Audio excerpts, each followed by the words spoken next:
السلام عليكم ورحمة الله وبركاته. إن الحمد لله نحمده ونستعينه ونستغفره ونؤمن به ونتوكل عليه ونعوذ بالله من شرور أنفسنا ومن سيئات أعمالنا. من يهده الله فلا مضل له ومن يضلل فلا هادي له، وأشهد أن لا إله إلا الله وأشهد أن محمدًا عبده ورسوله. أما بعد، فإن خير الحديث كتاب الله وخير الهدي هدي محمد صلى الله عليه وسلم، وشر الأمور محدثاتها وكل محدثة بدعة وكل بدعة ضلالة وكل ضلالة في النار. قال الله تعالى: يا أيها الذين آمنوا اتقوا الله حق تقاته ولا تموتن إلا وأنتم مسلمون. يا أيها الناس اتقوا ربكم الذي خلقكم من نفس واحدة وخلق منها زوجها وبث منهما رجالا كثيرا ونساء، واتقوا الله الذي تساءلون به والأرحام إن الله كان عليكم رقيبا.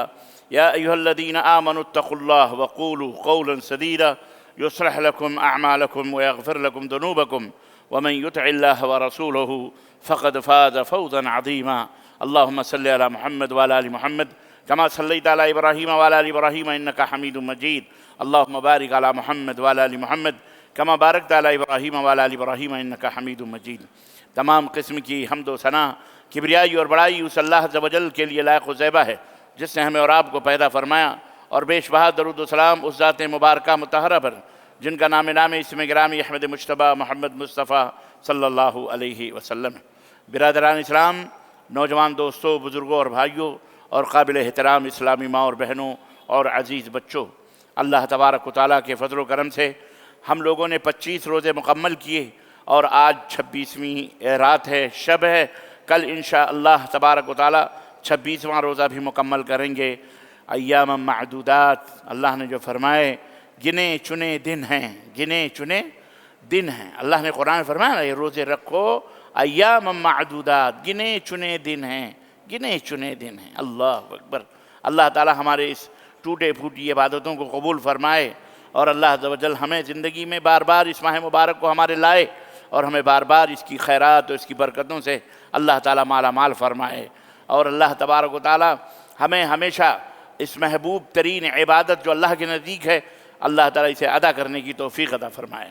آمین یا رب العالمین۔ عزیزان گرامی، میں نے آپ حضرات کی خدمت میں یہ میں بتایا کہ آج 26ویں تراویح انشاءاللہ قیام اللیل رات کے 1:30 بجے جامع مسجد بلقیس، ٹولی چوکی، حیدرآباد، انڈیا میں انشاءاللہ تعالیٰ 1:30 بجے پھر، جیسا کہ روایات رہی ہیں سابقہ اس مسجد کے مسجد بلقیس کی تاریخ رہی ہے، بنیادی طور پر جب سے یہ قائم ہوئی الحمدللہ 1:30 بجے رات سے قیام اللیل کا قیام کا انعقاد ہوتا ہے، تو 1:30 بجے رات سے انشاءاللہ قیام اللیل ہوگی۔ اور یہ مختصر زیادہ نہیں، یعنی یوں سمجھیے 10 11 12 گھنٹوں میں 1 گھنٹہ سوا گھنٹہ سوال و جواب، اور آپ کے لیے کچھ نصیحتی کلمات بقیہ مغرب سے لے کر کے طلوع فجر تک آپ کے لیے عبادتوں، ریاضتوں، ذکر اور اذکار، اللہ تعالیٰ سے مغفرتوں کے مانگنے کا پورا سلسلہ دراز ہوتا ہے۔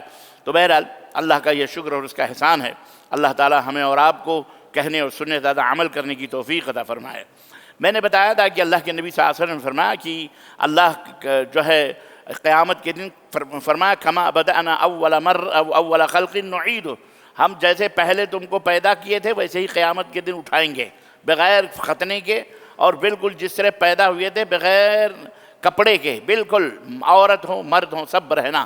اللہ اکبر۔ حضرت عائشہ صدیقہ رضی اللہ تعالیٰ عنہ با حیا ام المومنین، حیا اور شرم پے کرے، شرم و حیا تڑپ نہیں، اور کوئی بھی ماں بہن سنے گی اس طرح سے کہ تڑپ جائیں مجمع میں جن کے اندر ایمانی غیرت ہے، جنہیں اللہ کا خوف ہے، جنہیں ڈر ہے اللہ کا، ان کے دلوں میں تڑپ جائیں گے۔ انہوں نے کہا سے عائشہ رضی اللہ تعالیٰ عنہ نے کہ اللہ کے نبی، کیا قیامت کے دن مرد اور عورت سب اپنی قبروں سے بالکل برہنہ اٹھائے جائیں گے؟ آپ نے فرمایا ہاں عائشہ، قیامت کے دن اٹھائے جائیں گے، اور سارے کے سارے برہنہ ہوں گے، ننگے ہوں گے، مرد عورت سب ننگے ہوں گے۔ اللہ کے ام المومنین، ہم سب کی مومنوں کی ماں نے کہا کہ اللہ کے نبی، کیا ہمیں شرم عورتوں کو دیکھ کر، مردوں کو کیا شرم نہیں آئے گی ہمیں ایک دوسرے کو دیکھ کر؟ اللہ اکبر۔ اللہ کے نبی نے فرمایا کہ عائشہ، ارے وہ دن ہوگا، اللہ اکبر، وہ دن ہوگا سورج بالکل سر کے اوپر ہوگا، زمین تانبے کی ہوگی، تپ رہا ہوگا انسان، کس کو خبر ہوگی؟ کس کو خبر ہوگی؟ اللہ نے فرمایا کہ نشے کی حالت میں وما ہم بسکارا، وہ نشے کی حالت میں نگاہیں چڑھی ہوئی، زبان پیاس سے کتوں کی طرح، جس طرح سخت گرمیوں میں کتوں کی زبانیں باہر ہو جاتی ہیں، ایسے ہی لوگوں کی زبانیں باہر ہو جائیں گی۔ انا للہ۔ اس وقت کس کو کس کی فکر ہوگی کہ ہم کس کو دیکھ رہے ہیں، کون سی؟ کسی کو کوئی فکر نہیں ہوگی، سب نفسی نفسی کے عالم میں ہوں گے۔ اللہ اکبر، وہ دن وہ ہوگا۔ تو وہ دن سارے کے سارے ایسے ہی اللہ کے دربار میں ننگے دھڑنگے کھڑے ہوں گے، اللہ کے دربار میں کھڑے، اللہ کی بارگاہ میں، اللہ کی بارگاہ میں۔ میں نے بتایا تھا نا کہ مطلب اہل مکہ نے کہا تھا نا کہ ہمیں اللہ نے ایسے ہی حکم دیا ہے، تو اللہ نے کیا فرمایا کہ اے نبی آپ کہہ دو اللہ فواحش اور بے حیائی کا حکم نہیں دیتا، یہ تم نے یہ دین بنایا، خانہ کعبہ کا طواف برہنہ کرو، ننگے کرو۔ میں نے بتایا تھا حضرت، اب اس میں یہ ہے کہ اللہ رب العزت فریقاً ہدی و فریقاً حق علیہم الضلالہ، اللہ جس کو چاہتا ہے ہدایت دیتا ہے، کوئی کافر ہو جاتا ہے، کوئی مومن بن جاتا ہے، کیونکہ جو کافر ہو جاتے ہیں، جن کے اوپر ضلالت اور گمراہی مہر لگ جاتی ہے، وہ لوگ ہوتے ہیں انہم اتخذوا شیاطین اولیاء من دون اللہ ویحسبون انہم مہتدون، شیطان کو اپنا دوست بنا لیتے ہیں اور سمجھتے ہیں ہم ہدایت یافتہ ہیں، ہم ہی سب سے حق ہیں اور ہم ہی حق درم پر ہیں اور سچے دین کے اوپر قائم و دائم ہیں۔ حالانکہ ہدایت تو اسے ملتی ہے جو اللہ کی طرف رجوع کرے، حق کی تلاش کرے، جو اللہ کے بارے میں غمزدہ ہو۔ ھدی للمتقین کا مطلب یہی ہے، جسے اللہ کی فکر ہو، سوچ ہو کہ مجھے اللہ سے ملنا ہے، اسے ہدایت ملتی ہے۔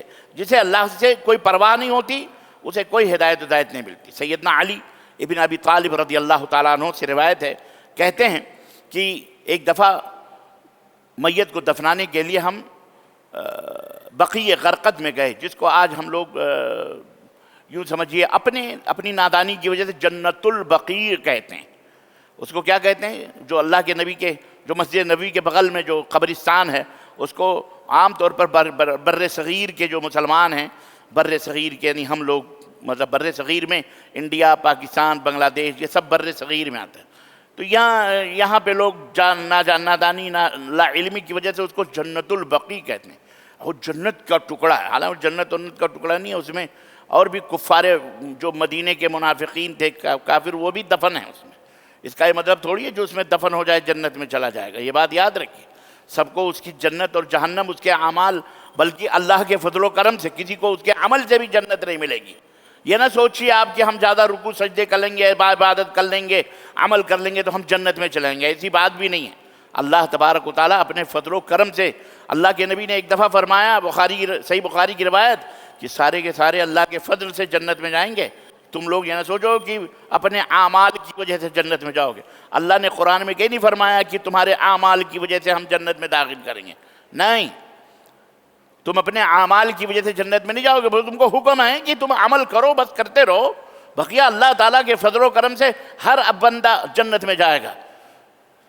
تو صحابہ کرام نے کہا انت یا رسول اللہ کے نبی، کیا آپ بھی اللہ کے فضل سے جنت میں جائیں گے؟ آپ تو نبی ہیں، آپ تو رسول ہیں، آپ تو بہت اچھے اعمال کرتے ہیں، تو ٹھیک ہے کوئی عمل سے نہیں جائے گا، تو آپ کا مقام تو ہم سے بہت بلند ہے، تو کیا آپ بھی اللہ ہی کے فضل و کرم سے جنت میں جائیں گے، اللہ کی رحمت کی وجہ سے؟ اللہ کے نبی نے فرمایا حتی انا، میرے صحابہ میں بھی اللہ کی رحمت کی وجہ سے جنت میں جاؤں گا۔ اللہ اکبر۔ تو اللہ جب تک رحم نہ کرے تب تک کوئی جنت میں۔ حضرت علی بن ابی طالب فرماتے ہیں کہ ہم ایک جنازے کے ساتھ تھے بقیع غرقد میں، مدینے کے بغل میں جو مسجد نبی کے قریب میں، اور نبی کریم صلی اللہ علیہ وسلم تشریف لائے، آپ بیٹھ گئے اور ہم بھی آپ کے ارد گرد بیٹھ گئے۔ اللہ کے نبی بیٹھے تو ہم بھی ارد گرد حلقہ بنا کے بیٹھ گئے۔ آپ کے پاس ایک چھڑی تھی، آپ سر جھکا کر بیٹھے اور چھڑی سے زمین کو کھودنے لگے، کریدنے لگے، لکیریں بنانے لگے، ایسے ایسے ایسے ٹیڑھی میڑھی۔ پھر آپ نے فرمایا تم میں سے کوئی ایسا نہیں، یا تم میں سے کوئی ایسی جان نہیں ہے جس کا ٹھکانہ اللہ عز و جل نے جنت میں یا جہنم میں لکھ نہ دیا ہو۔ تمہیں کا کوئی بھی ایسا نہیں، یا کوئی بھی جان دنیا میں ایسی نہیں جس کا ٹھکانہ جنت میں ہے یا جہنم میں ہے، اللہ نے لکھ نہ دیا ہو۔ اللہ نے سب لکھ دیا ہے، کون جنتی ہے اور کون جہنمی ہے، کون نیک بخت ہے اور کون بدبخت ہے، کون اچھا ہے کون برا ہے۔ ایک صحابی کھڑے ہوئے یا بیٹھے بٹھائے ہی، انہوں نے کہا یا رسول اللہ، جب سب کا جہنم اور جنت لکھا ہوا ہے، کون جنت میں جائے گا کون جہنم میں جائے گا، تو پھر ہم اپنے لکھے پر کیوں نہ بھروسہ کر لیں؟ اور یہ عمل وغیرہ جو کر رہے ہیں، نماز روزہ حج، اس کو کرنے کی کیا فائدہ جب ہماری جنت لکھی ہوئی ہے، جہنم بھی لکھا ہوا ہے؟ سوال ہوتا ہے کہ نہیں ہوتا بھائی؟ آپ کے دماغوں میں بھی سوال آیا ہوگا کہ جب جنت اور جہنم لکھا ہوا ہے تو پھر ہم کو عمل کرنے کی کیا ضرورت ہے؟ کیوں اتنی محنت کر رہے ہیں؟ رات بھر عبادتیں، تراویح، قیام، روپے پیسے صدقات خیرات سب کچھ کر رہے ہیں، تو ہم عمل کو چھوڑ دیں؟ کیا فائدہ عمل کرنے سے؟ تو آپ صلی اللہ علیہ وسلم نے فرمایا، سنو، جو نیک بختوں میں سے ہے، کل میسر لما خلق لہ، کل میسر لما خلق لہ، جو نیک بختوں میں لکھ دیا گیا ہے، اللہ اسے نیک بختوں والے عمل کرنے کی توفیق عطا فرمائے گا، وہ اسی نیک بخت کے ہی راستے پر چلے گا، اور جو بدبختوں میں سے ہے وہ بدبختوں والے کاموں کی طرف دوڑے گا اور اسی طرف چلے گا۔ اور فرمایا، آپ صلی اللہ علیہ وسلم نے فرمایا، اعملوا، عمل کرتے رہو، ہر ایک کے لیے آسانی پیدا کی گئی ہے، نیکوں کے لیے آسان کیا جائے گا کہ وہ نیک اعمال کرنا ان کے لیے آسان ہوگا، اور بدبختوں کے لیے جو جہنمی ہیں ان کے لیے آسان کیا جائے گا، وہ بدی کے اعمال کرنا چاہیں انہوں بدی اعمال کریں گے۔ یہ روایت صحیح مسلم کی ہے۔ تو صاف اس شبہ کا جواب بھی اللہ کے نبی نے دے دیا۔ اب ہم لوگ یہ جان جائیں، یہ اس کو کہتے ہیں تقدیر۔ اس کو کیا کہتے ہیں؟ ایمان کے کتنے ارکان ہیں؟ 6 ارکان ہیں، اس میں آخری رکن جو ہے اچھی بری تقدیر پر ایمان لانا، اسی کو ایمان بالغیب بھی کہتے ہیں۔ اللہ ہمیں نہیں معلوم ہماری تقدیر میں کیا لکھا ہوا، آپ کی تقدیر میں کیا لکھا ہوا، آپ کی تقدیر میں کیا لکھا ہوا، لیکن یا اللہ جانتا ہے۔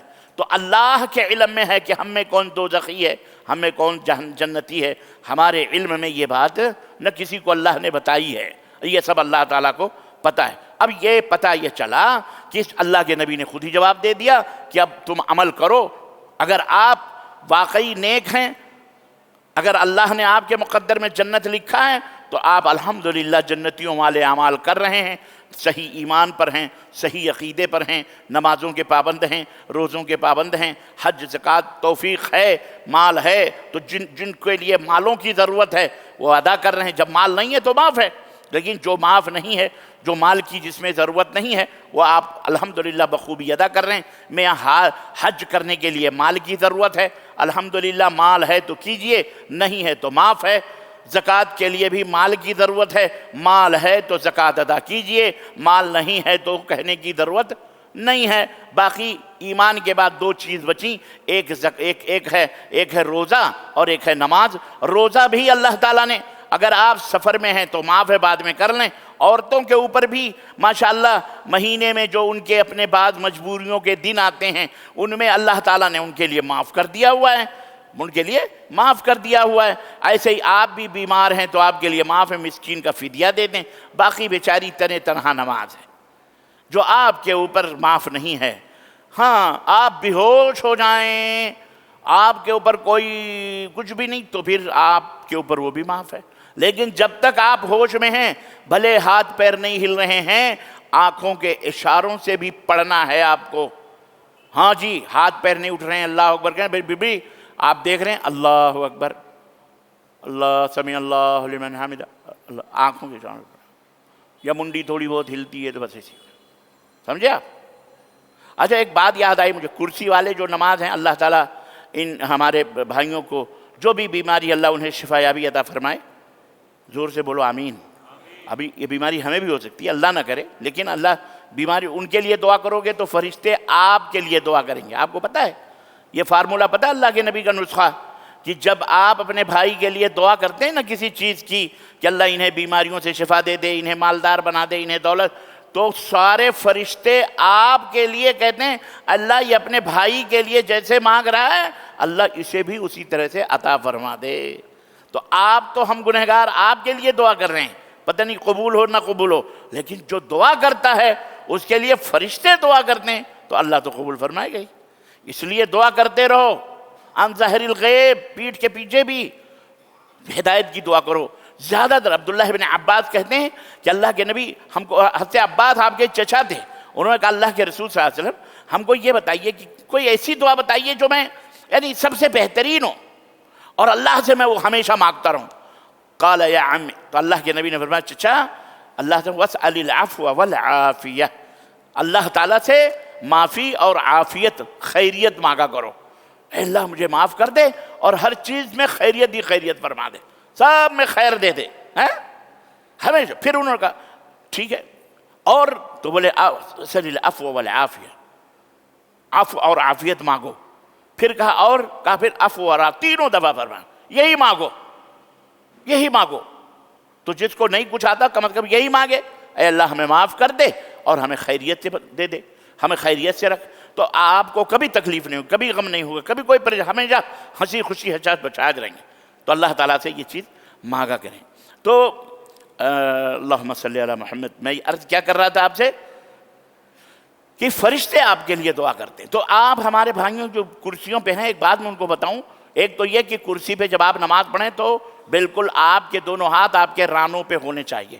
ابھی میں پیچھے سے آ رہا تھا، ایک صاحب کو دیکھا نماز پڑھتے ہوئے رکوع میں جا رہے ہیں، تو ہاتھ مطلب یہاں رکھنے کے بجائے ایسا یہ ہاتھ یہاں رکھے ایسے آگے بڑھا رہے ہیں، پھر آ رہے ہیں، پھر آگے بڑھا رہے ہیں. کیا ہے؟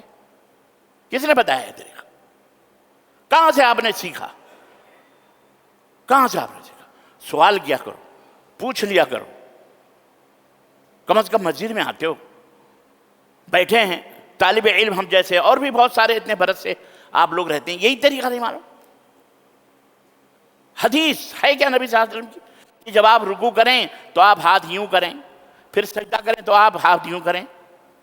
میں نے واللہ مجھے حیرت ہوئی، میرے ایک بہت خاص دوست ہیں بنگلور میں نے ان کو دیکھا، کیوں میں زیادہ رہتا نہیں یہاں، کبھی ان کے گھر چلا گیا، ان کے گھر دعوتوں میں، تو دیکھا نماز تو ایسا، تو کرسی پڑھ رہے ہیں جب پڑھ رہے ہیں اس مسجد میں بھی، اہل حدیث مسجد میں، چار مینار میں بھی، مسجد اہل حدیث چار مینار کتنی پرانی ہے، اس میں بھی دیکھا ایسے ایسے کر رہے ہیں، ایسے ایسے کر. میں نے منع کیا، میں نے یہ کس نے بتایا آپ؟ وہ بولے فلانے مدنی مولانا. میں نے کہا مدنی مولانا صاحب سے آپ نے حدیث لی؟ حدیث ہے کیا کوئی؟ آپ کیا داہنا ہاتھ داہنے ران پہ جیسے آپ عام حالتوں میں بیٹھتے ہیں، یعنی لوگ زمین پہ رہتے ہیں، اور بایاں ہاتھ بائیں ران پہ، آپ یوں کریں، یوں کریں، یوں تھوڑا سجدہ ایسے کر لیں، بس ہاتھ آپ کا رانی پہ رہ جائے. ایسے ویسے ایسے ویسے کوئی آپ وہ JCB نہیں چلا رہے ہیں، اور نہ ہی سامنے تکیا وکیا رکھ کے سجدہ کریں کہ ٹیبل رکھیں اور ٹیبل رکھ کے یوں سجدہ کریں، یہ بھی جائز نہیں. بات سمجھ میں آئی؟ اس لیے یہ بات میں بتا دیا ہوں، یاد رکھیے. اور اگر کوئی کہتا ہے تو اس کو کہیے دلیل دیکھیے، دلیل دیجئے پھر ہم مانیں گے، دلیل نہیں ہے تو خلاص ہم نہیں مانتے. بات سمجھ میں آئی؟ ہاں. تو کرسی پہ پڑھو نماز. اور اچھا بہت سارے لوگ کرسیوں پہ نماز پڑھتے ہیں، کھڑے ہونے کی طاقت ہے، وہ 7 ٹوم تک چلے جائیں گے، راؤنڈ ماریں گے اور یہاں آگے کرسی پہ بیٹھ کے نماز پڑھیں گے. اللہ کے بندے جتنا آپ کر سکتے ہو، جو رکن ہیں، 4 رکن ہیں نماز کے، قیام، رکوع، قعود اور سجدہ، 4، سمجھ رہے؟ یہ آپ کو 4 حرکات ہیں. کھڑے ہونا، اگر آپ رکوع نہیں کر سکتے تو آپ کھڑے ہو کر کے کم از کم جب تک کہ مطلب کیا کہتے ہیں جتنا آپ کھڑے رہ سکتے ہیں، مطلب کھڑے نماز میں یوں کھڑے ہو جائیں آپ. اور رکوع کرنا ہے جب، یعنی آپ رکوع بھی کر سکتے ہیں، جھک سکتے ہیں تو رکوع بھی کر لیجئے. اگر آپ کو سجدے میں تکلیف ہے تو کرسی پہ بیٹھ جائیے اور داہنے ہاتھ کو داہنے ران پہ، بائیں ہاتھ کو، اور سجدہ کریے. پھر جب قیام کا امام کو، وہ پھر آپ کھڑے ہو کر کے پھر آپ ہاتھ باندھ لیں. جتنا کر سکتے ہیں اتنا کیجئے، اور جتنا نہیں کر سکتے اتنا نہ کیجئے. لیکن مرد ہوں یا عورتیں، اللہ ہمیں نہیں معلوم، ہو سکتا ہے بیچارے کھڑے ہونے میں بھی تکلیف محسوس کرتے ہوں، لیکن میں تو دیکھتا ہوں لوگوں کو یار گھنٹوں کھڑے رہتے ہیں، چلتے رہتے ہیں، پھرتے رہتے ہیں. کرسی کیا مل گئی؟ وہ جناب علی خلاص، ایسا لگتا ہے جیسے کہ بس اب ان کو کرسی پہ نماز پڑھنی. پڑھو، لیکن حتی الامکان کوشش کرو کرسی مت لو، زمینی کے اوپر بیٹھ جاؤ. کھڑے نہیں ہو پاتے تو زمین پہ پلتھی مار کے بیٹھ جاؤ نا، یا جیسے بھی زمین پہ بیٹھنا ہے ایسے ہی بیٹھ کر کے آپ تھوڑا سا جھکو، تھوڑا اٹھو، تھوڑا پھر کرو، پھر پڑھو، زمین پہ پڑھو. عادت بناؤ اس کی. اگر آپ زمین پہ بھی نہیں بیٹھ سکتے یا بیٹھنے لیے آپ کو کرسی ضروری ہے تب آپ کرسی لیجئے. چاروں کام میں سے دو کام اگر آپ کو آسانی سے ہوتے ہیں تو دو آسانی سے کر لیجئے، تین آسانی سے ہوتے ہیں تین کر لیجئے. نہیں ایک نہیں ہو پاتا ہے تو اس کے لیے آپ کے لیے آسانی کی گئی. لیکن چاروں کام میں آپ دو کام آسانی سے نہیں کر پاتے تو دونوں کام جو آسانی سے کرتے ہیں اس میں بھی آپ کرسی استعمال کر رہے ہیں تو پھر یہ آپ کی نماز نہیں ہوتی ہے. یہ بات یاد رکھیے. آپ اپنی مرضی کی نماز پڑھنا چاہتے ہیں تو پڑھ رہے ہیں، رکن چھوڑنے سے نماز نہیں ہوتی. عورتیں بھی کل 100 کرسیاں فٹافٹ چلو، پہلی رات ہے، بیچارے بہت سارے بزرگ آتے ہیں، ہم نے نیچے بھی ان کے لیے بیٹھنے کا انتظام کر دیا تھا. لیکن یہ بہت ضروری ہے، آپ لوگوں کو سمجھنا چاہیے. عورتوں کے اس میں تو دیکھیں تو بیٹھنے کی جگہ ہی نہیں، خالی کرسیاں ہی بڑی بڑی. ایسی ہماری خواتین اپاہج ہو گئیں، استغفر اللہ. تو یہ بہت غلط بات، یہ مطلب صحیح ہے، آپ کو ضرورت ہے تو الحمدللہ 1 نہیں 2000 کرسیاں آ جائیں گی. لیکن مسئلہ کیا ہے اس کو سمجھیے. اللہ کے دربار کا مسئلہ ہے، اور پوری کرسیاں ہی بھر جائیں گی تو پتہ چلا کہ مسجد میں کچھ ایسا سسٹم لگانا پڑے گا کہ صف ہے تو صف ہے، کرسی کی ضرورت ہو تو بٹن دباؤ، ٹک سے کرسی نکلے، پھر بیٹھ جاؤ، پھر صف. ایسا ہو چکا ہے. دبئی وغیرہ میں ایک مسجد ایسی بنائی گئی ہے مسلمانوں کی کہ آپ صف میں کھڑے رہیے، آپ کو کرسی کی ضرورت ہے اور نیچے بٹن ہے، آپ ہوٹل دبائیے، دوڑک سے ایسا آٹومیٹک کرسی بن کے آپ اس کے اوپر بیٹھ جائیے. ہاں آ چکی ہے، وہ سسٹم لگ چکا ہے. اللہ نہ کرے ہمارے یہاں کوئی ایسا سسٹم. اللہ سب کو صحت یاب رکھے. ہاں سب کو اللہ تعالیٰ صحت مند رکھے، جوان رکھے، گھٹنے سر پیر سب اللہ تعالیٰ سب کے سلامت رکھے. آمین یا رب العالمین. عزیزان گرامی، بہرحال اللہ تعالیٰ نے فرمایا یا بنی آدم خذوا زینتکم عند کل مسجد. حرم میں سب کو کپڑا پہنانا تھا. اللہ نے تمام مسجدوں کے لیے واجب کر دیا کہ اے آدم کی اولاد، ہر نماز کے وقت اپنی زینت کے سامان لے لو. مطلب کپڑے شپڑے اچھے پہن کر، خوشبو مار کر، زیب و زینت کر کے. کیسے آپ سسرال جاتے ہیں تو ماشاء اللہ تبارک اللہ، اب تو یار ہر چیز کی وقات ہی ختم ہو گئی. نہیں اب ایسی چیز ہو گئی، میں آپ کو بتاؤں، ایک زمانہ ہوتا، اب عید آ رہی ہے، چھوٹے بچے بڑے بچے عید کی خوشی کی بات الگ ہے، کپڑے پھاڑے جا رہے ہیں، تھان کے تھان گھر میں آ رہے ہیں، درزی سے بات چیت ہو رہی ہے، بیگم کے کپڑے، بچوں کے کپڑے، عورتیں اپنے بچوں، ایک خوشی کا. اب انسان یار ریڈی میڈ کھاتا، ریڈی میڈ پہنتا. اب اتنے روزانہ اتنے اچھے اچھے کپڑے آپ پہنتے ہیں کہ عید کے نئے کپڑے بھی عام دنوں کے کپڑوں کے مقابلے میں پھیکے نظر آتے ہیں. ارے چھوڑو نا، کون جائے گا ریڈی میڈ پہ خرید لیں گے، او فلانی جگہ فلانے ایگزیبیشن لگا وہاں کپڑے اتنے سستے ہیں وہاں لے لیں گے. بچوں کے بھی، بچوں کے، ابھی وہ چیز ختم ہو گئی. بہرحال اللہ تعالیٰ نے مال دیے، دولت دیے، اس کا حساب ہوگا اس کا. ہاں اس کا حساب ہوگا. آپ یہ نہ سوچئے کہ جو کچھ بھی کھاؤ پیو مت اللہ کوئی حساب، ایک ایک قطرے کا حساب ہوگا، ایک ایک قطرے کا حساب. جی جناب، میں آپ کو بتاؤں، اللہ اکبر. حضرت ایک دفعہ صحیح بخاری کی روایت ہے، ایک دفعہ جزاک اللہ خیر، شکریہ۔ ایک دفعہ اللہ کے نبی صلی اللہ علیہ وسلم گھر میں بیٹھے تھے، آئیں دوپہر کا وقت تھا، بالکل گرمی کا موسم تھا اور تپش تھی، دوپہر کا وقت تھا۔ اللہ کے نبی باہر نکلے دھوپ میں، مدینے میں بڑی سخت گرمی پڑتی ہے، اور ہمارے ہاتھ میں گرمی ہوتی ہے نا تو پسینے نکلتے ہیں۔ مدینہ منورہ یا سعودی عرب کی گرمی انا للہ و انا الیہ راجعون، پسینے تک نہیں نکلتے، اندر ہڈیوں میں چبھتی ہے، سردی ہو تو بھی گرمی ہو تو بھی۔ ہاں، تو اللہ کے نبی نکلے اور ایسے ہی اپنے گھر کے سامنے تھوڑی دور جا کے کھڑے رہے۔ اتفاق سے سیدنا ابو بکر صدیق بھی دروازہ کھول کے باہر نکلے تو دیکھا اللہ کے نبی کھڑے، تو گئے، کہنے کہ اللہ کے نبی یہ دھوپ میں، تپتے ہوئی ریت میں آپ کیوں کھڑے ہوئے، کیا بات ہے؟ کہنے کہ ابو بکر کھانے پینے کے لیے کچھ بھی نہیں، گھر میں کھانے کے لیے نہیں ہے، بھوک اتنی تیز لگی ہے کہ کچھ سمجھ نہیں آ رہی کیا کروں، اس لیے میں باہر نکلا۔ اور میں تو کھانے کے لیے باہر نکلا، بھوک لگی ہے، تم کو کس چیز نے گھر سے باہر نکالا، تم کیوں باہر آئے؟ تو انہوں نے کہا الذی اخرجک یا رسول اللہ من البیت هو الذی اخرجنی من بیتی، جس چیز نے آپ کو اپنے گھر سے باہر نکالا، اسی چیز نے مجھے بھی گھر سے باہر نکالا ہے، مجھے بھی بھوک لگی ہے، اب میرے بھی گھر میں کھانے کے لیے کچھ بھی نہیں۔ اللہ اکبر۔ ابھی باتیں ہی کر رہے تھے کہ اتنے میں تیسری طرف سے حضرت سیدنا عمر بن خطاب رضی اللہ تعالیٰ عنہ آ گئے۔ وہ بھی دیکھے ابو بکر کھڑے ہیں، نبی صلی اللہ علیہ وسلم کھڑے ہیں، آگے ماشاءاللہ، یا کہنے لگے آپ دونوں یہاں کیوں کھڑے ہوئے ہیں، کیا بات ہے، کیوں؟ تو ابو بکر نے بتایا کہ ایسا ایسا معاملہ ہے۔ تو حضرت عمر نے کہا واللہ میرے گھر میں بھی کچھ نہیں، اتفاق ہے میرے گھر میں بھی کچھ نہیں ہے، میں بھی بھوکا ہوں۔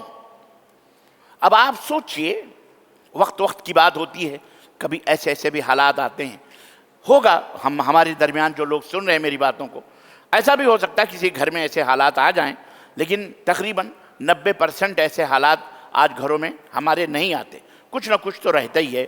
لیکن بہرحال وہ عرب آج الحمدللہ، ہم لوگ گئے 1998 میں، 99 میں، نہیں 89 میں پڑھنے کے لیے، تو دیکھے آج جو مسجد نبوی جتنی کشادہ اتنی نہیں تھی، وہ تعمیر ہو رہی تھی، نیچے سیلر بن رہے تھے، سب ہو رہا تھا، دکانیں تھی باب مسجدی کے سامنے، ہم لوگ ایسا بس گاڑی وہاں تک جاتی تھی۔ لیکن آج تو ماشاءاللہ تبارک اللہ، آپ طریق شہداء تک چلے جائیے، آپ کو حرم کی پوری توسیع ہو گئی۔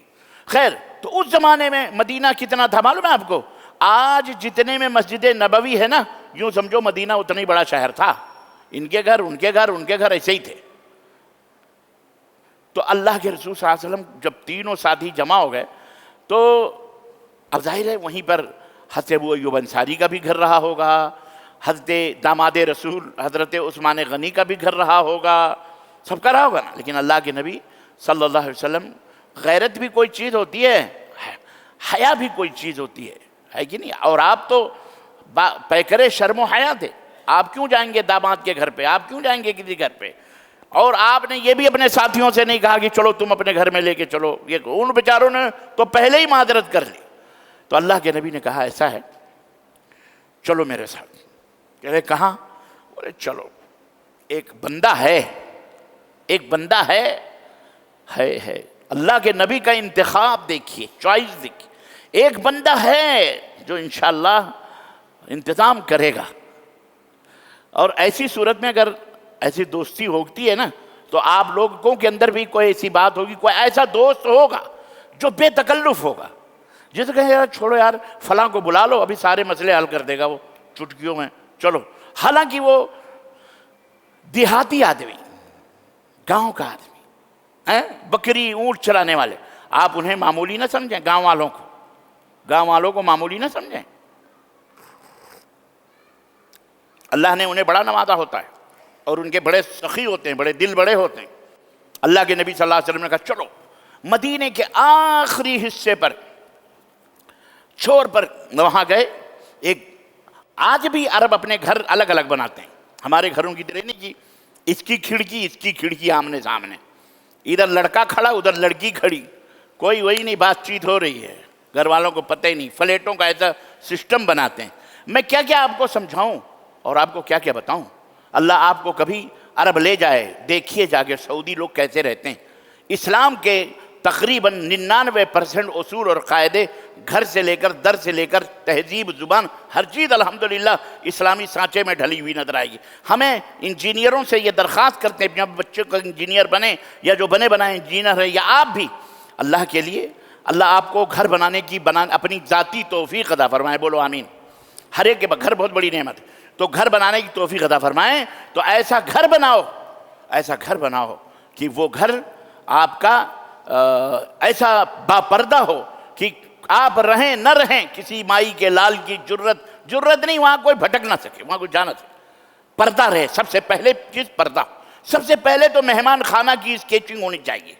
پہلے مہمان خانہ ایسا بنوائیے کہ اس مہمان خانے میں وہیں حمام، باتھ روم، واش روم، نہانے کا، مہمان آئے جائے گھر والوں سے کوئی رشتہ اور تعلق بھی نہ رہے، بنداس، کوئی عالم ہو، کوئی بڑا ہو، کوئی چھوٹا ہو، کچھ بھی ہو، پیچھے بھلے آپ کی جھوپڑی ہو چلے گا، لیکن مہمان خانہ اچھا ہو، وہاں وہ نماز پڑھ سکے، وہاں وہ آرام کر سکے، وہاں نہا سکے، حریت اور آزادی کے ساتھ واش روم کر سکے۔ اس کا انتظام کر کے پھر آپ اپنا گھر کے اندر حمام، باتھ روم بنوائیں، پردے کے ساتھ، ہر ایک کا اپنا اپنا جو ہے عورت مطلب گھر کے اندر چلے پھرے، باہر سے کوئی کچھ نظر نہ آئے، دروازہ بند تو بند، ایسا گھر بنوائیے انشاءاللہ تبارک تعالیٰ، اللہ سب کو توفیق عطا فرمائے۔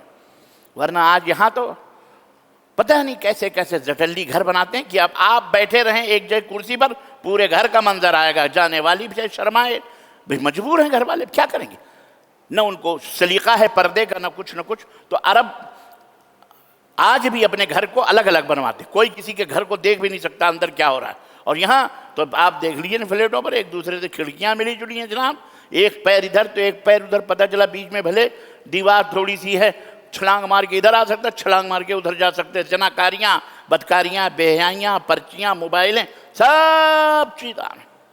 اسی وجہ سے ہم ڈرتے، یہ کہ زمین کم ہے، اللہ کے بندے زمین کم ہے، پوری دنیا اتنی، بھارت اتنا بڑا ملک ہے، کہیں بھی شہر بناؤ، رہو، کوشش کرو، آگے بڑھو، آپ کا ملک ہے، ڈرو مت، یہ آپ کا ملک ہے، اس کو بناؤ۔ یہ کرایہ دار ٹٹو جو الیکشنوں سے آتے ہیں، یہ آپ کے غلام ہیں، یہ آپ کے ہمارے نوکر ہیں، یہ کیوں ڈرتے ہو، کیوں ڈرتے ہو؟ ڈرو مت، اللہ سے ڈرو، اللہ سے ڈرو، پست ہمت مت رہو، حق بولو، حق کے ساتھ رہو، ڈرو مت، اپنے دلوں سے اپنا خوف نکالو، سب تمہارے غلام ہیں، پرائم منسٹر سے لے کر کے جناب کونسلر تک یہ تمہارا غلام ہے، گورنمنٹ کے، ہمارے کھاتے، ہمارے پیسے، ہمارے ٹیکس، سب کچھ ہمارا ہے، سب کچھ ہمارا ہے، کیوں ڈرتے ہو؟ ہم انہیں عزت دے کر کے، ان کو سر پہ بٹھا کر کے ہم اپنی پریشانی بھی نہیں ذکر کر سکتے، ہم اپنا رونا بھی نہیں رو سکتے، ہم کو یہ جوتے چپل الیکشن سے جیت کر جوتے چپل ہمیں مارتے ہیں۔ ڈر مت، نہ پولیس سے ڈرو، نہ حکومت، کچھ نہیں، قانون کے ساتھ رہو، اپنے بچوں کو لائر بناؤ، وکیل بناؤ، ہر ایک وکیل بنے۔ ابھی دیکھو، ابھی پسینہ آئے گا دانتوں سے سب کے، ٹیٹوے پکڑ کر کے جب آپ کھڑے ہوں گے، جب ان کی سمجھ آئے گی۔ ہم لوگ رہ گئے جاہل جپٹ، ہمیں نہ اپنا پتہ، نہ اس کا پتہ، نہ خدا ہی ملا، نہ وصال صنم، نہ ادھر کے رہے ادھر کے۔ جس کو دیکھو جناب عالی چڑھا ہوا چلا آ رہا ہے، گالی بک رہا ہے، کہاں جا رہا رے، پولیس والا ہے، تہذیب نہیں، تمدن نہیں اس کو، پولیس والا رے ٹے سے بات کر رہا ہے، ٹیٹوے پکڑ کے پوچھ کیوں رے سے بات کر رہا بھائی؟ کون ہوں میں؟ تیرا بہنوئی ہوں، داماد ہوں، کون ہوں؟ ہاں، پولیس بن گیا تو سمجھتا ہے ہم ہی حکومت والے ہیں، گالی گلوچ سے بات کر رہا ہے۔ ادب سے بات کرو، احترام سے بات کرو، چور اچکے بدماش تو نہیں، ہاں چور اچکے بدماشی کریں، مارو، لے جاؤ ان کو، لیکن تمہیں بھی مارنے کا حق نہیں ہے، کسی بھی پولیس والے کو تماچا بھی مارنے کا حق نہیں ہے، گالی تو بڑی دور کی بات رہی۔ اس کا کام یہ ہے ادب اور احترام کے ساتھ مجرم کو پکڑ کر عدالت میں پہنچائے، بس قاضی کا کام ہے، جج کا کام ہے کہ اس کو جو چاہے سزا دے، جو قانون لکھا وہ جو چاہے نہیں، وہاں بھی اس کی مرضی نہیں، وہاں ہمارا کانسٹیٹیوشن آف انڈیا، وہاں ہمارا سنویدھان دستور ہند بولے گا، اس کے مطابق فیصلہ ہے، تو اس کے باپ کا بھی ملک نہیں ہے۔ بات سمجھ میں آئی کہ نہیں آئی؟ عزیزان گرامی، کہنے کا مطلب یہ ہے ذرا ہوش کے ناخن لو، سمجھو ذرا اس حقیقت کو۔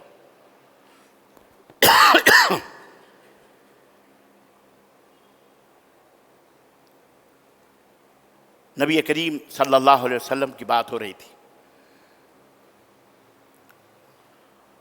آپ صلی اللہ علیہ وسلم نے کہا چلو، سب کو لے کے گئے، مدینے کے بالکل آخری چھور پہ پہنچے۔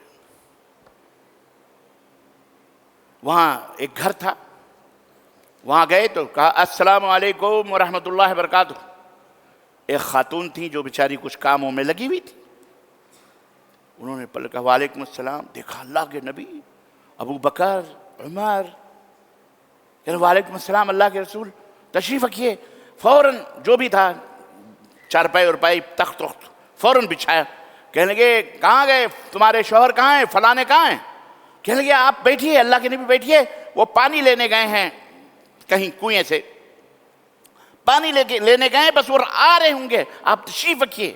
وہ خوش ہو گئی، اتنی خوش ہوئی، اللہ کے نبی آئے ہیں ہمارے دروازے پر، ابو بکر آئے ہیں، عمر آئے ہیں، اللہ اکبر۔ اللہ کے نبی نے کہا اچھا ٹھیک ہے، بیٹھ گئے۔ اتنے میں دیکھا پانی کا وہ مشکے تھا لے کر کے وہ صحابی، وہ شخص گھر والے، وہ لدے پودے آئے اور دیکھا اللہ کے نبی خوش، اہلاً و سہلاً اللہ کے نبی۔ فوراً پانی اتارا اور رکھا، اور کیا کہتے ہیں، گرمی جب سعودی میں جب گرمی ہوتی ہے نا یا عربوں کی، تو وہ ایک مقصد کے لیے وہ گرمی، دیکھو اللہ تعالیٰ نے انہیں بھی کیسے نوازا ہے یارو۔ ہمارے یہاں یہ گرمی ہم تو اس مقصد سے یہاں بھی مقصد سے ہوتی ہے، فصل جب پکنے کو ہوتی ہے تو یہاں گرمی زیادہ پڑتی ہے، وہاں بھی کھجور ہی فصل ہے، اور جب کھجوریں وہاں پکنے کو آتی ہیں نا تب وہ گرمی بڑی شباب پہ ہوتی ہے، بالکل یعنی یوں سمجھیے 50 51 52 53 تک جاتی ہے۔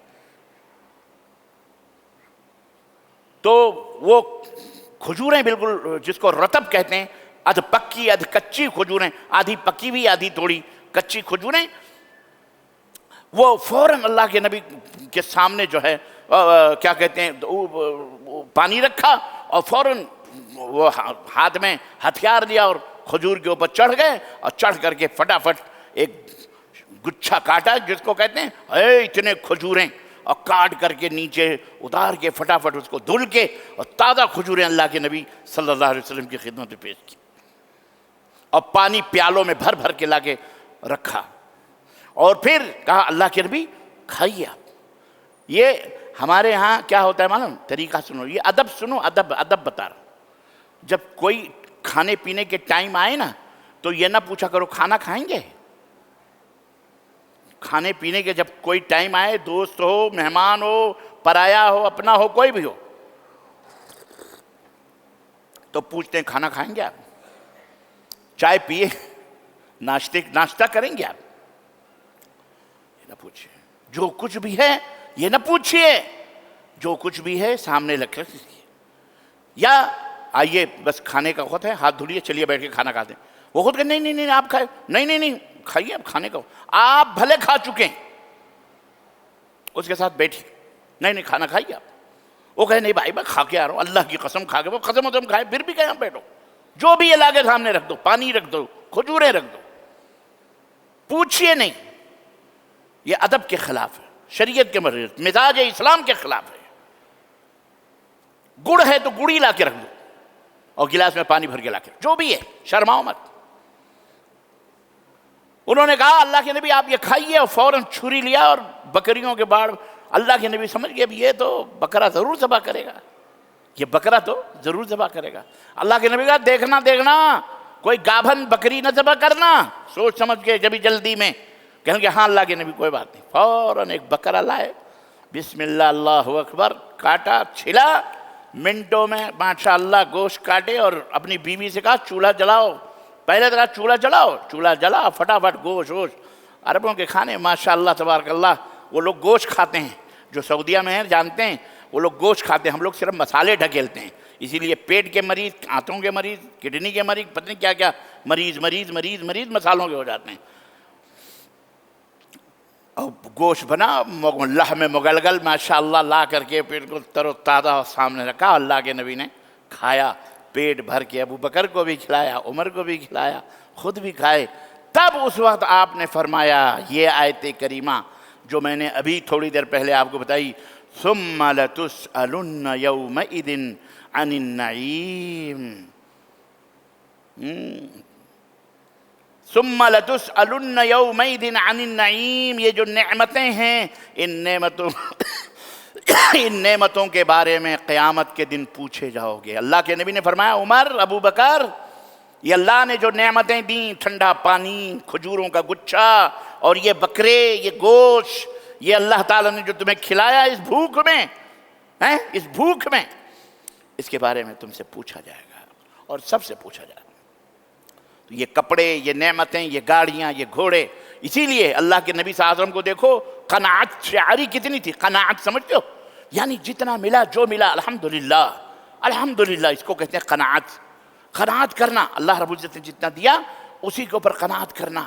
اللہ کے نبی صلی اللہ علیہ وسلم جس بسترے پہ سوتے تھے، اللہ حضرت عمر بن خطاب نے دیکھا جب اٹھے تو بستر کے چٹائیوں کے داغ آپ کی جسم مبارک پہ تھے۔ حضرت عمر نے کہا کہ اللہ کے نبی قیصر و کسریٰ کے بادشاہ سونے اور چاندی کے پلنگوں پہ سوتے ہیں، عیش و عشرت ریشم اور حریر کے بستروں پہ سوتے ہیں، اللہ کے نبی آپ حکم کریں۔ آپ نے فرمایا مجھے تمہاری دنیا سے کچھ نہیں لینا۔ چاہتے تو مسلح اٹھاتے تھے سونے اور چاندی کے دریا بہتے، اللہ کے نبی اللہ سے چاہتے تو احد پہاڑ سونا ہو جاتا، قدموں میں آتے کہ نہیں آتے، لیکن آپ نے اتنی حرص اور اتنی ہوس نہیں کری۔ بس یہ پیش نظر رہا کہ جو کھاؤ گے، جو پیو گے، اس کا بھی تمہیں حساب دینا پڑے گا، اور دو حساب دینا پڑے گا، عن مالہ من این اکتسبتہ وفیما انفقتہ۔ اللہ تعالیٰ کے یہاں جب تک اللہ کے نبی نے فرمایا 4 سوالات کے جوابات نہیں دے لیں گے تب تک آپ اپنی جگہ سے کھسک نہیں سکتے، ہل نہیں سکتے۔ ایک ایک بندے کا جواب اللہ خود لے گا، یاد رکھو،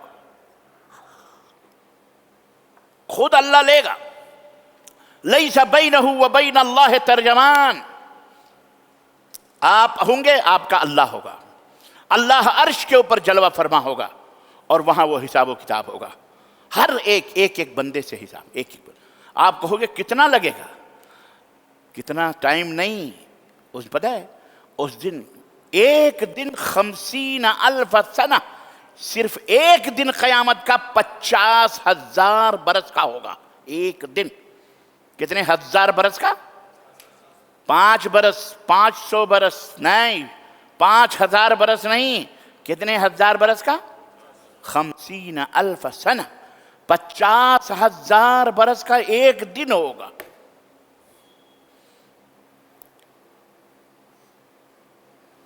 حساب لے گا اللہ تعالیٰ، حساب لے گا۔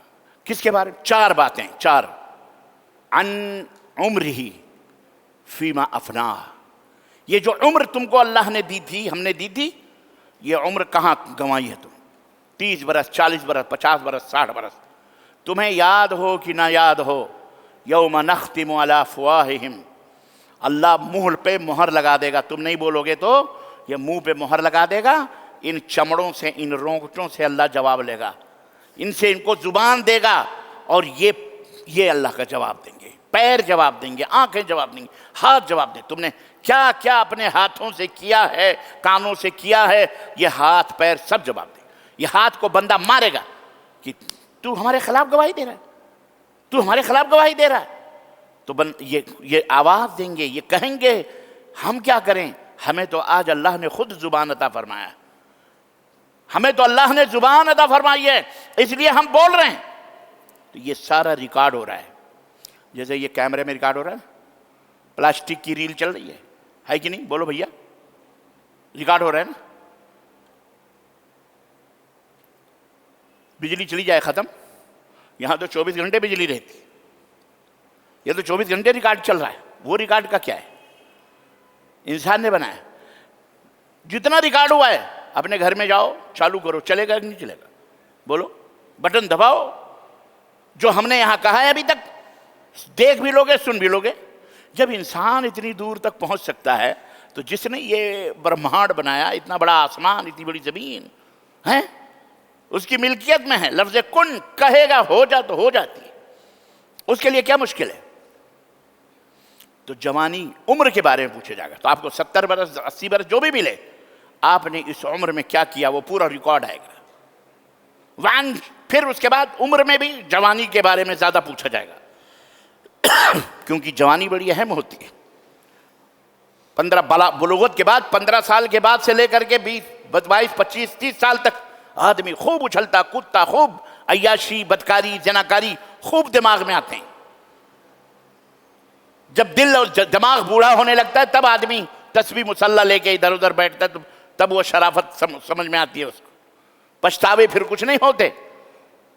تو جوانی کے بارے میں وَأَنْ شَبَابِهِ فِيمَا أَبْلَاهُ، اللہ کے نبی فرماتے ہیں کہ جوانی کے بارے میں مرد ہو یا عورت سب سے پوچھا جائے گا کہ تو نے اس جوانی کو کہاں صرف کیا ہے، کہاں ڈالا اس کی جوانی کو، اچھائی میں برائی میں کہاں پہ. 2 ہو گئے. تیسرا سوال ہوگا وَعَنْ مَالِهِ مِنْ أَيْنَ اكْتَسَبْتَهُ وَفِيمَا أَنْفَقْتَهُ، مال کے بارے میں اللہ پوچھے گا کہاں سے کمایا اور خرچ کہاں کیا. دونوں.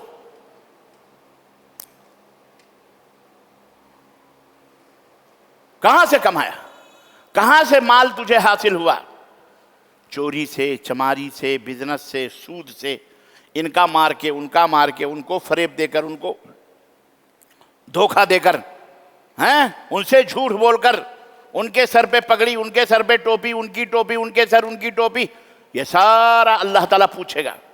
اور وہاں تم جھوٹ نہیں بول سکتے. پوچھے گا کہاں خرچ کیا، کہاں سے کمایا اور خرچ کہاں کیا. حرام میں، اللہ کے راہ میں، اپنے اوپر، اپنے بچوں کے اوپر، بیوی کے اوپر، سب پوچھا جائے گا. تو یہ 4 سوالات ہوں گے. لا تزال قدم عبد، بندہ مکانی او کما قال النبی صلی اللہ علیہ وسلم، آدمی اپنی جگہ سے ہل نہیں سکتا جب تک کہ وہ ان سوالات کے جوابات نہ دے لے. تب وہاں جنت اور جہنم کے فیصلے ایسے آئیں گے. تو عزیزان گرامی، اس لیے ہمیں بہرحال ہر چیز کے بارے میں سوچ سمجھ کر کے آگے بڑھنا ہے. یہ زندگی اللہ تبارک و تعالیٰ کی دی گئی امانت ہے. اس امانت کو سنبھال کے رکھو. اللہ کی رضا میں کھاؤ پیو خوش رہو، نو پرابلم. اچھے سے اچھا کھاؤ، اپنے اوپر کھاؤ، حلال کھاؤ، حلال کھاؤ. تو عرض یہ کر رہا تھا میں کہ زندگی میں ایسے تمام سب آج اللہ تعالیٰ نے ہم کو عطا فرمایا ہے تو ہم کو کچھ محسوس نہیں ہوتا. اس زمانے میں زینت، اللہ نے فرمایا یا بنی آدم خذوا زینتکم عند کل مسجد، ہر مسجد میں جانے سے پہلے کیا کرو، زینت کی چیزیں لے لو، کپڑے پہنو، اوڑھو، جو پہنتے ہو پہن کر کے مسجد کے اندر جاؤ عبادت کرنے کے لیے. چڈی بنیان پہن کے، یا ننگے نہ آؤ، نہا دھو کے آؤ، خوشبو وغیرہ لگا کے آؤ تاکہ بدبو نہ پھیلے. اس طرح سے. اور اس کی تو بڑی تشریح ہے. اور جیسا کہ میں نے بتایا کہ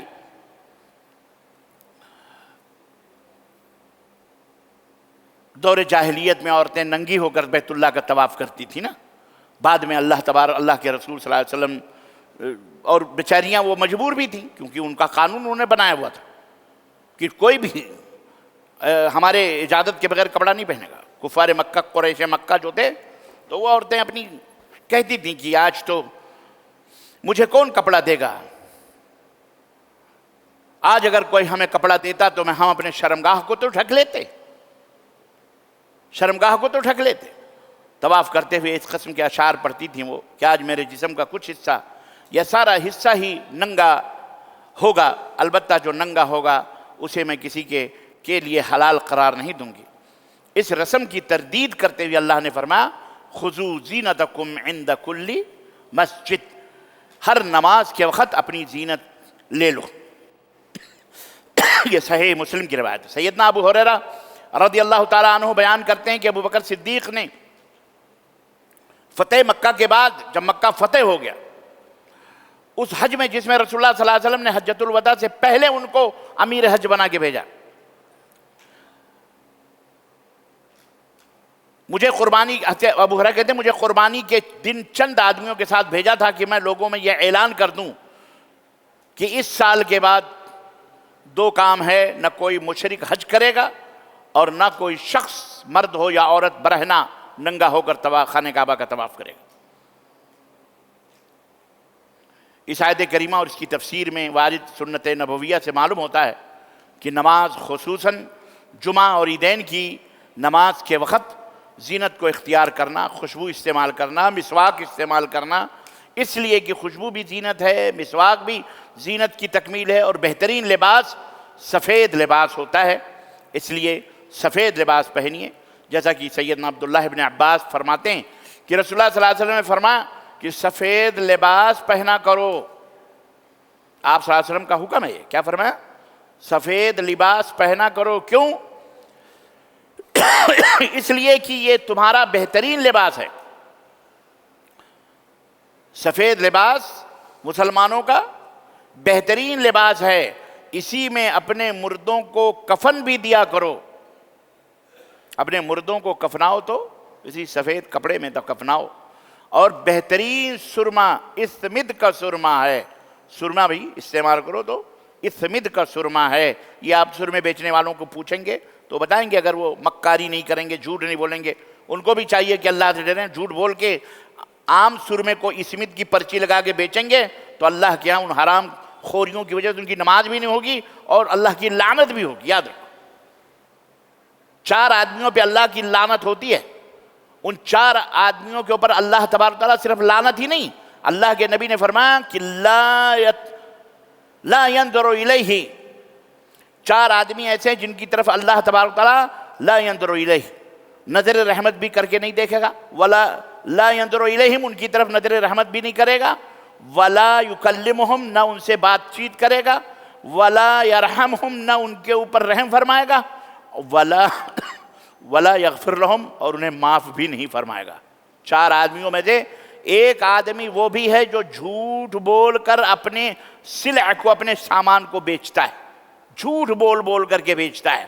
اللہ کی قسم یہ گلاس 50 روپے کا ہے، اللہ کی ہے یہ 20 روپے کا، لیکن جھوٹ بول بول کے بیچتا ہے۔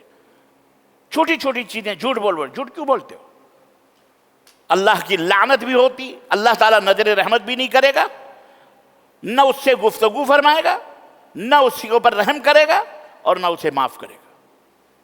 سوچ لو آپ، اللہ تعالیٰ ہمیں محفوظ رکھے اس بلا سے۔ اللہ نے اس کے بعد کیا فرمایا؟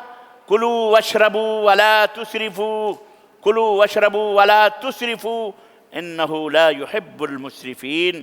اے میرے بندو، کھاؤ پیو اور حد سے نہ گزرو،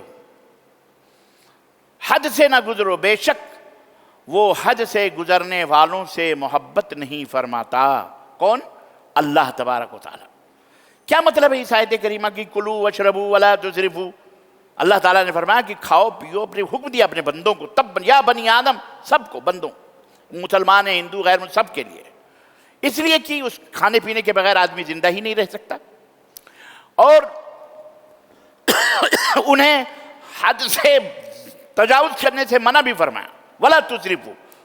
اسراف کس کو کہتے ہیں؟ دیکھو ایک جگہ یہاں تو بھئی ولا تسرفوا ان اللہ لا يحب المسرفین، اللہ اسراف کرنے والوں کو پسند نہیں فرماتا۔ اور ایک جگہ ہے تبذیر نہ کرو، تبذیر، اس کے معنی بھی فضول خرچی ہے اور اس کے معنی بھی فضول خرچی ہے۔ تبذیر، ان المبذرین کانوا اخوان الشیاطین، اللہ نے فرمایا فضول خرچی کرنے والے شیطان کے بھائی ہیں۔ یہاں فرمایا اسراف کرنے والوں کو اللہ پسند نہیں فرماتا۔ تو آپ یہاں اسراف یعنی فضول خرچی، وہاں بھی فضول خرچی، تو وہاں تبذیر، یہاں اسراف، اس کا مطلب کیا ہے؟ دونوں میں کیا کوئی فرق ہے کہ اللہ تعالیٰ نے فرمایا وہاں مسرفین کو پسند نہیں فرماتا اور وہاں کہتا ہے تبذیر، وہاں بھی فضول خرچی کا معنی ہے اردو میں، تو وہاں کیا مطلب ہے کہ وہ کہتا ہے کہ شیطان کے بھائی ہیں؟ اس کا مطلب کیا ہے؟ میرے عزیزوں، میرے دوستوں، دیکھیے دونوں میں فرق ہے۔ یہاں فرمایا کھاؤ پیو، کھاؤ پیو اور حد سے تجاوز مت کرو، یعنی حلال چیز کھانے میں، حلال چیز کھاؤ، حلال چیز پیو، اس میں اسراف نہ کرو، یعنی کھلانا پلانا جائز ہے، کھلاؤ پلاؤ سب کچھ کرو، لیکن اس میں حد سے تجاوز مت کرو، حد سے تجاوز مت کرو، اتنا ہی کھاؤ اتنا ہی پلاؤ، حلال چیز ہے، جائز ہے تمہارے لیے، تو اس میں تم اسراف نہ کرو، بلکہ حد میں رہتے ہوئے آرام سے ان کو کھلا پلاؤ۔ اور ایک ہے تبذیر، یعنی حرام چیزوں میں فضول خرچی کرنا۔ تبذیر کہتے ہیں حرام چیزوں میں اپنے پیسے کو ڈالنا، حرام ہے وہ چیز، اور آپ اس کے اندر اپنے جائز اور حلال پیسے گانے میں، بجانے میں، ناچ میں، ناجائز کاموں کے اندر پیسے خرچ کرنے کو تبذیر کہتے ہیں۔ کہ اللہ تعالیٰ نے فرمایا ایسی جگہوں پہ پیسے خرچ کرنے والے شیطان کے بھائی ہیں۔ جیسے جہیز لینا دینا، یہ تبذیر ہے، لینے والا بھی شیطان کا بھائی اور دینے والا بھی شیطان کا بھائی، دونوں بھائی، دونوں بھائی۔ شادی بیاہ میں مثلا ولیمہ کرنا جائز ہے، بے شک حلال ہے، اس میں خرچ کرو، کھاؤ پیو خرچ کرو، لیکن اس میں اسراف، اس میں غلو کرنا یہ اسراف کہلاتا ہے۔ وہ جائز ہے، جائز کام میں زیادہ پیسے خرچ کرنے والا، حد سے تجاوز کرنے والے کو اسراف کہتے ہیں، اسراف کہتے ہیں، وہ بھی حرام ہے۔ لیکن ناجائز کاموں میں پیسے خرچ کرنے والے کو تبذیر کہتے ہیں، وہ تو ٹوٹل حرام ہے۔ تو یہ دونوں میں بنیادی طور پر فرق ہے۔ یہ جائز کاموں میں زیادہ پیسے خرچ کرنا بھی حرام ہے، اللہ نے منع فرمایا اور کہا اللہ مسرفین کو، فضول خرچ کرنے والوں کو پسند نہیں فرماتا، وہاں حرام کرنے والوں کو بھی کہا جو وہ تو ہے ہی ہیں، وہ شیطان کے کون ہیں؟ وہ بھائی ہیں۔ حضرت کیونکہ اللہ کے رسول صلی اللہ علیہ وسلم کیوں بد احتیاطی برادری وہ سبھی اللہ فضول خرچی اللہ کے نزدیک یہ بری صفت ہے جو انسان کو محتاجی تک پہنچا دیتی ہے، اور کھانے پینے میں بد احتیاطی تمام بیماریوں کی جڑ ہے۔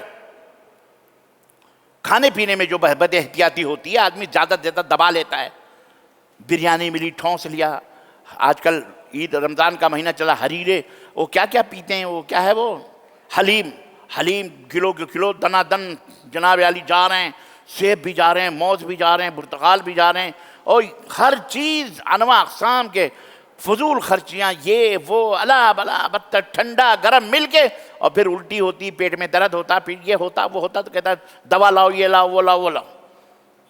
بھئی ٹھیک ہے کھاؤ پیو اچھی چیز، لیکن اسراف نہ کرو، اسراف نہ کرو۔ فضول خرچی ادھر بھی ہے، وہ بھی حرام ہے۔ تو بد احتیاطی کرنے سے آدمی بیمار ہوتا ہے، حرام ہونے کی وجہ سے پیٹ کے اندر حرام غذائیں جاتی ہیں تو وہ ہوتا ہے۔ عبداللہ بن عباس رضی اللہ تعالیٰ عنہ فرماتے ہیں کہ حلال چیزوں میں سے جو چاہو کھاؤ پیو، جو چیزیں حلال ہیں کھاؤ پیو، مگر دو باتوں سے ضرور بچو۔ جو بھی چاہو کھاؤ پیو پہنو اوڑو، لیکن دو باتوں سے بچو۔ نمبر ایک، فضول خرچی سے بچو، فضول خرچی سے بڑھو۔ ایک بھئی کھانا کھلانا ہے نا آپ کو، شادی آپ نے کی، ولیمہ کیا ہے، آپ کی اپنی جو حیثیت ہے، جتنا پیسہ ہے اسی پیسے کے حساب سے آپ مہمان بلائیے۔ یہ کون سا کمال ہے کہ آپ قرض لے کر کے ولیمہ کروائیں؟ آپ کو مرغی خریدنے کی قوت طاقت نہیں ہے، آپ بکرا لون کے اوپر لے کر کے ولیمہ کر رہے ہیں، ہے نا؟ آپ کو دال چاول کھلانے کی توفیق ہو، آپ دال چاول کھلاؤ۔ آپ کو ستو کھلانے کی توفیق ہے، آپ دال چاول کھلاؤ۔ جو توفیق ہے آپ کھلاؤ، قرض مت لو کسی سے، ادھار مت لو کسی سے، ادھار لے کر کے ولیمے کر رہے ہو، بینک سے لون لے رہے ہو، سود کے اوپر لو، یہ کون سا کمال ہے؟ اس سے بچو، یہ اسراف ہے، یہ اسراف ہے۔ دو چیزوں سے یہ اسراف، تو ایک اسراف یعنی فضول خرچی سے بچو، اور دوسرے حضرت عبداللہ بن عباس بیان کرتے ہیں کہ دوسرے تکبر سے بچو۔ کس سے بچو؟ تکبر اور گھمنڈ۔ اللہ نے گاڑی دی ہے، گھوڑا دیا ہے، جو بھی ہے، کپڑے دیے، لتے دیے، بیوی گھر، تکبر نہ کرو، تواضع اور ان کے ساتھ۔ یہ صحیح بخاری کے اندر یہ بات موجود ہے۔ اور سیدنا عبداللہ بن عمر بیان کرتے ہیں کہ رسول اللہ صلی اللہ علیہ وسلم نے فرمایا جس نے اپنا کپڑا تکبر کی وجہ سے لٹکایا، کہاں لٹکایا؟ زمین پر، ٹخنے کے نیچے لٹکایا، اللہ تعالیٰ اس کی طرف نظر رحمت کر کے نہیں دیکھے گا۔ یہ بھی صحیح بخاری کی یہ بھی روایت ہے۔ حضرت سیدنا مقداد ابن معدی کرب الکندی رضی اللہ تعالیٰ عنہ بیان کرتے ہیں کہ میں نے اللہ کے رسول صلی اللہ علیہ وسلم کو فرماتے ہوئے سنا کہ ابن آدم نے اپنے پیٹ سے برا اور کوئی برتن نہیں بھرا۔ یہ پیٹ ایک برتن ہے، تو آدم کے بچوں نے اپنے پیٹ سے برا کوئی اور برتن نہیں بھرا۔ حالانکہ ابن آدم کے لیے یعنی پیٹ ہے، یہ ایک برتن ہے، تو آپ صلی اللہ علیہ وسلم نے فرمایا کہ جتنا برا انسان اپنے پیٹ کے ساتھ کرتا ہے، عام برتنوں کے ساتھ نہیں کرتا۔ کیسے؟ اللہ کے نبی نے فرمایا آدم ابن آدم کے لیے چند لقمے ہی کافی ہیں، جو اس کی کمر کو سیدھی رکھیں، اور کوئی ضرور ہی کھانے والا ہوگا، اور کوئی یعنی اس کی کمر کو سیدھی رکھیں اور کوئی ضرور ہی کھانے والا ہے تو اسے چاہیے، اور اگر کھانا ہی چاہتا کوئی تو اسے چاہیے کہ 1/3 کھانے کے لیے پیٹ کو تقسیم کرے، 1/3 کھانے کے لیے، 1/3 پینے کے لیے، اور 1/3 سانس لینے کے لیے رکھے، یعنی آدھا پیٹ کھائے۔ پانی کے لیے ایک حصہ جو بھی گوشت مچھلی دال چاول کھا رہا ہے، روٹی چھوٹی، اس کے لیے، اور ایک حصہ سانس کو آنے جانے کے لیے رکھے۔ اللہ کے نبی صلی اللہ علیہ وسلم، یہ صحیح مسند احمد کی یہ روایت ہے۔ تو ہمیں چاہیے کہ ہم اس طرح سے اپنی زندگی کو گزاریں۔ یہ اصول اللہ تبارک و تعالیٰ نے بتائے ہیں اور اللہ کے نبی صلی اللہ علیہ وسلم نے ہمیں سکھائے ہیں۔ اللہ عز و جل سے دعا ہے کہ اللہ تعالیٰ ہمیں اور آپ کو ان اصولوں کی پابندی کرنے کی توفیق عطا فرمائے اور قرآن و سنت پہ عمل کرنے والا بنائے۔ آمین یا رب العالمین۔ وصلی اللہ علی نبینا محمد وعلی آلہ وصحبہ اجمعین۔ والسلام علیکم ورحمۃ اللہ وبرکاتہ۔